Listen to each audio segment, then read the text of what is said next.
ഇതുപോലെ തലതിരിഞ്ഞ ഒരൊറ്റ ഒരുത്തം മതി നമ്മൾ യൂസ് ചെയ്യുന്ന ഒരു ഫോൺ ഡെഡായി പോകാൻ വേണ്ടിയിട്ട്. എങ്ങനെ കണ്ടുപിടിച്ചെന്നുള്ളത് ഞാൻ കാണിച്ചു തരാം.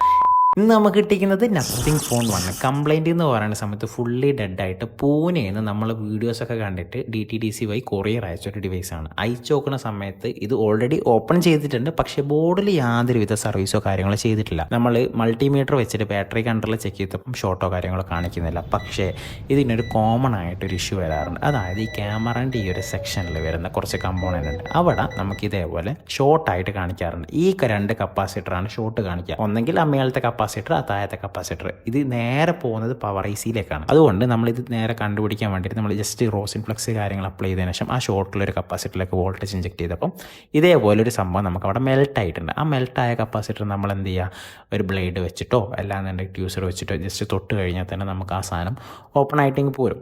ഇത് നമുക്ക് ഈ ഒരു കണക്ഷൻ സത്യം പറഞ്ഞു കഴിഞ്ഞാൽ പവർ ICയിലൊക്കെ പോകുന്നതുകൊണ്ട് തന്നെ നമ്മളിത് DCയിൽ ചെക്ക് ചെയ്യുന്ന സമയത്ത് ആംബിയറോ കാര്യങ്ങളോ എടുക്കില്ല, ഒന്നും എടുക്കില്ല.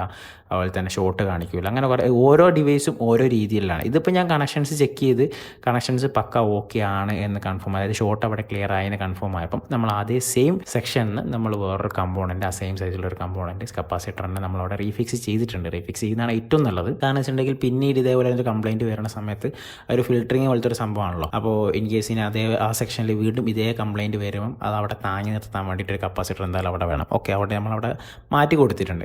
ഞാൻ വീണ്ടും പറയുകയാണ്, ഈ ഒരു ഡിവൈസ് നമുക്ക് ഷോർട്ടായിട്ട് വന്നു കഴിഞ്ഞ് കഴിഞ്ഞാൽ, ഈ ഒരു സെക്ഷനിലൊക്കെ ഷോർട്ട് വന്നു കഴിഞ്ഞ് കഴിഞ്ഞാൽ ആംബിയർ എടുക്കില്ല.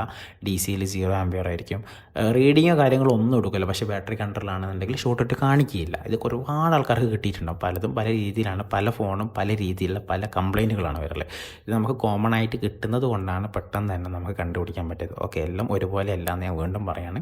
ഇതിപ്പോൾ എന്തായാലും ഡിവൈസ് ഓൺ ആയിട്ടുണ്ട്, യാതൊരുവിധ പ്രശ്നങ്ങളും ഇല്ല, പക്ക വർക്കിംഗ് ആയിട്ടുണ്ട്. ഓരോ സെക്ഷനും നമ്മൾ ഇരുന്ന് കണ്ടുപിടിച്ച് കഴിഞ്ഞാൽ നമുക്ക് കണ്ടുപിടിക്കാൻ പറ്റുന്നുള്ളൂ. ഇതേപോലെ ഐഫോൺ ആയിക്കോട്ടെ, ആൻഡ്രോയിഡ് ആയിക്കോട്ടെ, വാച്ച് ആയിക്കോട്ടെ, ഹെഡ്ഫോൺ ആയിക്കോട്ടെ, ഇനി ലാപ്പ് ആയിക്കോട്ടെ, അങ്ങനെ ഗാഡ്ജറ്റ്സ് കാര്യങ്ങൾ ആരെങ്കിലും എന്തെങ്കിലും കംപ്ലയിൻ്റ് ആയിട്ട് കുടുങ്ങി നിൽക്കുന്നവരുണ്ടെന്നുണ്ടെങ്കിൽ നമ്മളായിട്ട് കോൺടാക്ട് ചെയ്തോളൂ. നമ്പർ ഞാൻ താഴെ കൊടുക്കുന്നുണ്ട്. അല്ലാന്നുണ്ടെങ്കിൽ ബയോറുണ്ടാവും.